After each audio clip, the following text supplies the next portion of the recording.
warahmatullahi wabarakatuh. Bismillahirrahmanirrahim. Alhamdulillahirrahmanirrahim. Allahumma sholli ala sayyidina Muhammad wa ala ali sayyidina Muhammad. Alhamdulillah, hari ini kita bertemu kembali pada pembelajaran ekonomi. Kita akan melanjutkan ke materi bab 4, terbentuknya harga pasar dan struktur pasar. Kita akan membahas tentang permintaan, penawaran, dan harga pasar. Nah, yang pertama ada permintaan, penawaran, terbentuknya harga pasar atau keseimbangan, dan elastisitas. Yang pertama dulu, permintaan, pengertiannya yang dinamakan sebagai permintaan itu adalah keinginan untuk mendapatkan sejumlah barang dan atau jasa. Nah, jadi keinginan kita untuk mendapatkan sejumlah barang atau jasa. Nah, terus nanti permintaan itu ada hukum permintaan, terus nanti jenisnya ada beberapa jenis permintaan, kurva permintaan, sama fungsi permintaan. Tapi yang hari ini akan Ustazah bahas itu hanya tentang permintaan dan hukum permintaannya saja. Di pertemuan berikutnya, nanti kita akan bahas khusus tentang permintaan, hukum permintaan, jenis permintaan, kurva permintaan, dan fungsi permintaan secara lengkap. Tapi kalau ini kita bahas yang titik poinnya saja dulu, yang nanti akan berkaitan dengan harga pasar dan pasar itu sendiri. Berikutnya, kita akan mengetahui tentang hukum permintaan. Jadi hukum permintaan itu yang seperti apa Ustazah? Seperti apa bunyinya Ustazah? Nah, di sini bisa kita lihat semakin rendah harga suatu barang, semakin banyak jumlah barang yang diminta. Sebaliknya, semakin tinggi harga suatu barang, semakin sedikit jumlah barang yang diminta. Merasa nggak? Ketika harga suatu barang itu murah, kita banyak atau sedikit untuk membeli? Lebih banyak. Beda kalau harga barang tersebut tinggi, malah kita lebih sedikit untuk membeli barang tersebut. Nah, kedua itu ada istilah penawaran. Nah, penawaran itu Ustazah yang biasa kita menawar barang ya? Bukan. Yang dimaksud di sini penawaran adalah jumlah barang dan atau jasa yang ditawarkan pada berbagai tingkat harga, waktu, dan tempat tertentu oleh penjual atau produsen. Jadi barang yang ditawarkan kepada pembeli itulah yang disebut dengan penawaran. Nah, nanti kita juga akan kaji tentang hukum permintaannya, kurva penawarannya, fungsi penawarannya. Nah, tapi yang akan kita bahas sedikit itu hanya tentang hukum penawaran. Nah, di sini bunyinya semakin tinggi harga suatu barang, semakin banyak jumlah barang yang akan ditawarkan produsen. Sebaliknya, semakin rendah harga suatu barang, semakin sedikit jumlah barang yang akan ditawarkan produsen. Jadi nih, jika kita memposisikan kita sebagai penjual, jika barang yang akan kita jual itu tinggi harganya, maka kita pasti banyak memberikan penawaran kepada produsen. Nah, tapi ketika barangnya murah, maka kita akan sedikit menawarkan barang yang kita jual kepada konsumen, ya. Nah, terus Ustazah ada lagi istilah tentang terbentuknya harga pasar atau keseimbangan. Itu istilah apa lagi? Nah, berikut pengertiannya. Harga kesepakatan yang Anda bayarkan kepada penjual. Jadi ketika penjual menawarkan harga barang misalkan 100.000, ternyata nih kita nggak sepakat, kita nggak setuju barang tersebut kita beli dengan harga 100.000. Kita bisa melakukan uh, yang namanya kegiatan tawar-menawar sama produsennya atau sama penjualnya. Nah, nanti kita akan mendapatkan harga yang kita dan penjual bisa menyepakatinya. Oh, di harga segini. Nah, itulah yang disebut dengan harga pasar atau harga keseimbangan. Nah, di sini nanti kita akan bahas tentang proses terbentuknya harga pasar, efek dari perubahan permintaan dan penawaran terhadap keseimbangan pasar. Tapi itu nanti kita hanya membahas sedikit dulu. Kita mengenali dulu permintaan itu apa, hukum permintaan seperti apa, terus penawaran itu pengertiannya apa, hukum penawaran seperti apa, terus tadi istilah dari harga keseimbangan pasar itu apa. Nah, dan yang keempat kita akan mengenali dengan istilah elastisitas. Nah, elastisitas ini adalah perubahan harga suatu produk di lingkungan sekitar. Nah, nanti ada yang namanya elastisitas permintaan, ada yang namanya elastisitas penawaran. Nah, yang hari ini akan banyak Ustazah ulas itu tentang pasar dalam perekonomian. Terus Ustazah, kenapa tadi kita pada saat awal Ustazah menjelaskan ada istilah permintaan, ada istilah penawaran, ada istilah harga pasar atau harga keseimbangan, dan ada juga istilah elastisitas. Apa sih hubungannya sama pasar dalam perekonomian? Nah, kita langsung saja bahas.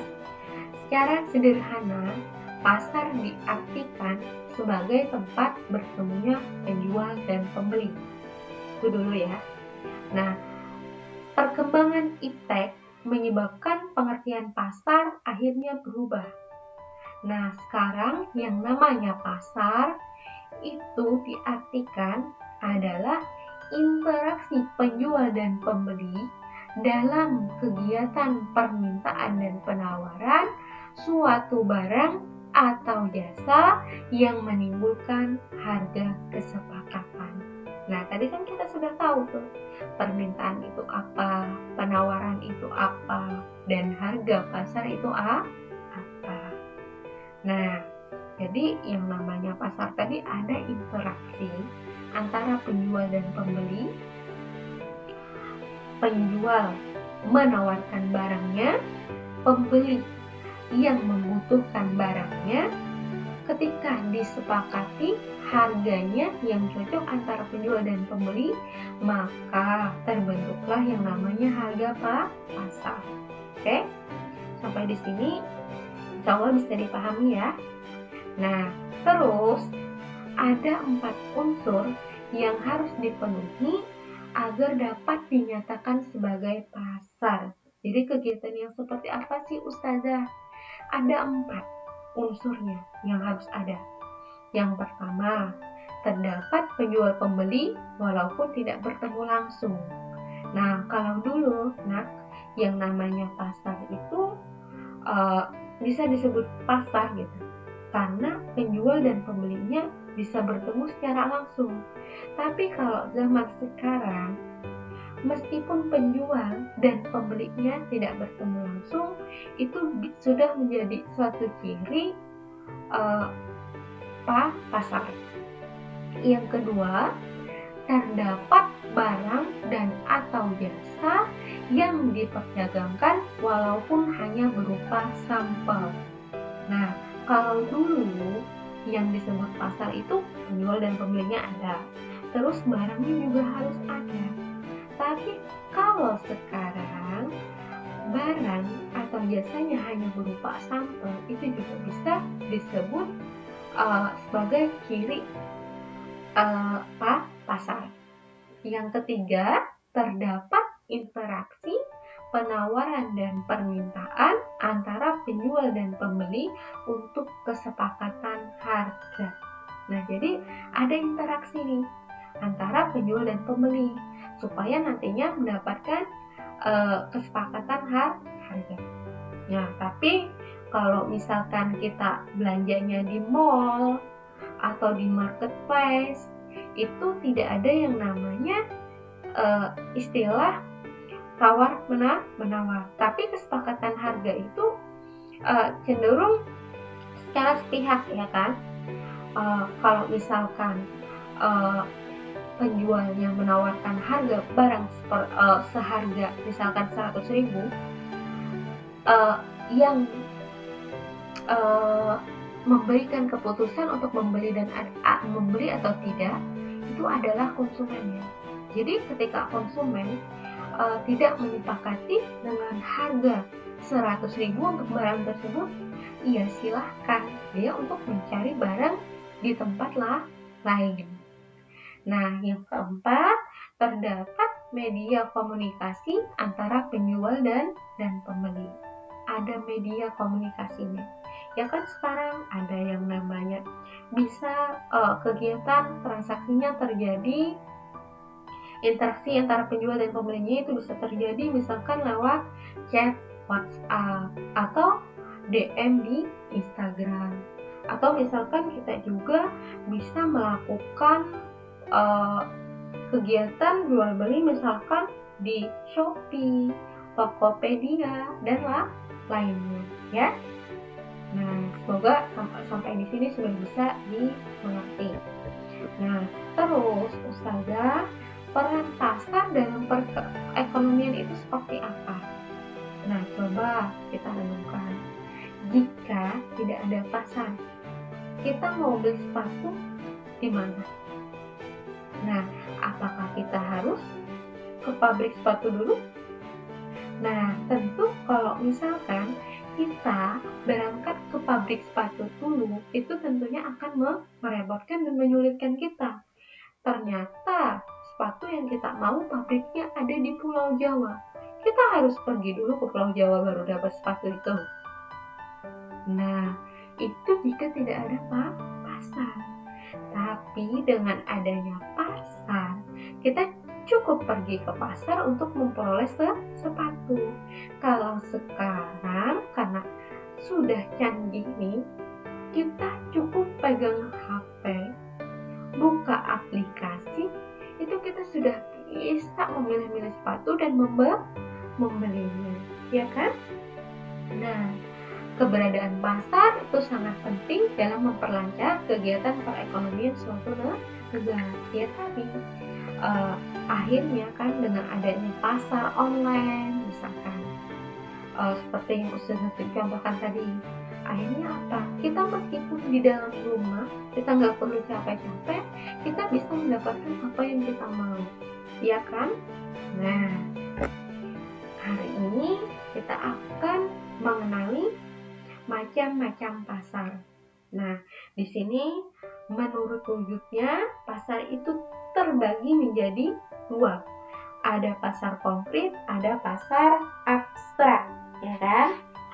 Nah, kalau pasar konkret itu adalah tempat pertemuan antara penjual dan pembeli yang dilakukan secara langsung. Contoh dari pasar konkret ini, pasar tradisional, pasar swalayan, pasar buah, pasar ikan, pasar sepeda, dan pasar yang lainnya, ya. Nah, kalau pasar abstrak itu adalah pasar yang proses interaksi penjual dan pembeli untuk menyepakati harga tidak dilakukan secara langsung. Misalnya nih, contoh pasarnya jual beli secara online, layanan pemesanan tiket secara online, dan layanan pesan antar makanan. Ya enggak? Ketika kalian memesan makanan lewat aplikasi misalnya GoFood atau GrabFood misalkan. Nah, itu kalian langsung interaksi sama penjualnya enggak? Enggak kan? Tapi kita pesan di aplikasi, nanti ada kurirnya yang mencarikan, ya kan? Ke tempat penjual, lalu nanti kurirnya juga yang akan mengantarkan ke tempat kita. Oke? Nah, yang kedua, pasar menurut jenis barang yang diperdagangkannya. Jadi ini dilihat dari segi barang yang diperdagangkan. Yang pertama, ada pasar barang konsumsi, yang kedua ada pasar barang produksi. Kalau pasar barang konsumsi itu adalah pasar yang memperjualbelikan barang hasil produksi atau barang jadi. Contohnya di sini pasar ikan, pasar beras, pasar sayuran, pasar pakaian. Nah, kalau pasar barang produksi itu pasar yang memperjualbelikan faktor-faktor produksi. Contohnya di sini pasar sumber daya alam, pasar tenaga kerja, dan pasar modal. Oke? Nah, yang ketiga, menurut luas jaringan distribusinya, pasar dibedakan menjadi 5. Ada pasar setempat, ada pasar daerah, pasar nasional, pasar regional, dan pasar internasional. Kalau pasar setempat, itu pasar yang wilayah pemasarannya meliputi suatu daerah tertentu, ya. Nah, kalau pasar daerah, itu pasar yang berada di wilayah tertentu. Misalnya nih, di kecamatan, di kabupaten atau kota, atau di provinsi. Kalau pasar nasional, itu berarti pasar yang melayani pembelian dari seluruh wilayah suatu negara. Nah, misalkan di sini pasar sepeda motor. Nah, pasar regional. Nah, pasar regional itu pasar yang daerah pemasarannya meliputi beberapa negara. Nah, kalau yang pasar nasional tadi kan seluruh wilayah di suatu negara. Jadi kalau pasar nasional itu ketika nih kita menjual barang, stay kita kan di Pulau Kalimantan, itu kita bisa melakukan pengiriman misalkan ke Pulau Jawa, ke Pulau Sumatera, ke Pulau Sulawesi, misalkan sampai ke Papua, itu namanya pasar nasional. Nah, jadi yang namanya pasar regional, di sini pasar yang daerah pemasarannya meliputi beberapa negara dalam satu kawasan. Nah, contohnya negara se-Asia, misalkan itu pasar regional. Nah, yang terakhir itu ada pasar internasional. Nah, pasar internasional ini pasar yang wilayah pemasarannya mencakup seluruh kawasan di dunia dan melayani pembeli dari berbagai negara. Nah, jadi kalau pasar Indonesia internasional itu ketika toko kita nih sudah melakukan pelayanan penjualan barang ke misalkan ke negara mana? Ke negara misalkan Amerika, ke misalkan kemana lagi? Ke Prancis, misalkan ke Inggris. Nah, atau misalnya ke negara lainnya. Nah, itu namanya pasar internasional. Yang terakhir ada pasar menurut waktu penyelenggaraan. Nah, kalau menurut waktu penyelenggaraan, pasar itu ada pasar musiman, ada pasar harian, ada pasar mingguan, ada pasar bulanan, dan ada pasar tahunan, ya. Nah, yang pertama dulu, pasar musiman. Kalau pasar musiman, itu pasar yang muncul ketika terdapat sebuah keramaian atau perayaan. Misalnya, pasar malam atau pasar Ramadan. Yang kedua, ada pasar harian, pasar yang melakukan kegiatan jual beli setiap hari dan menjual barang-barang kebutuhan pokok sehari-hari. Contohnya pasar tradisional, swalayan, tuh disebut sebagai pasar harian. Kalau pasar mingguan, pasar yang dilaksanakannya seminggu sekali. Nah, pasar Senin, pasar Minggu, pasar Rebo, misalkan. Nah, terus misalkan ada juga pasar malam yang cuma dalam seminggu itu sekali. Nah, itu juga disebut pasar mingguan. Yang keempat ada pasar bulanan. yaitu pasar yang kegiatannya sebulan sekali. Nah, berarti pasarnya hanya ada di 1 bulan sekali, ya. Nah, kalau yang terakhir ada pasar tahunan.